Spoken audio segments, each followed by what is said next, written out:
katika hii safari sio wote walio na imani.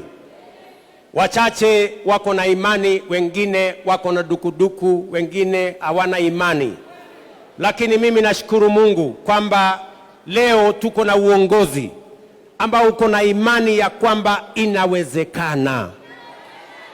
Inawezekana jameni, sio? Inawezekana, haiwezekani? Imewezekana, haijawezekana?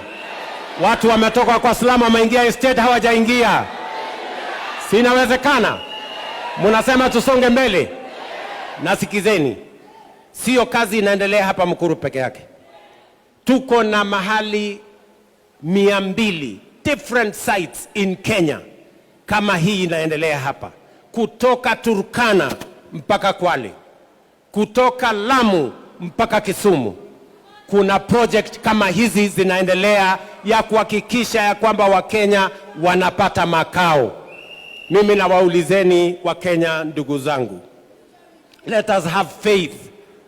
Tuwe na imani kwa nchi yetu. Let us believe in our country. Let us believe in our capacity to change the destiny of our nation. Let us believe in ourselves that it is doable, that we can transform our nation, that we can change slums into estates, and we can change the destiny of millions of our citizens. Let us believe in Kenya. Let us be patriotic citizens, citizens who believe in their nation, who believe in the well-being of each and every citizen and every one of us. Na ndio mimi nasimama hapa kusema ya kwamba leo this is a turning point.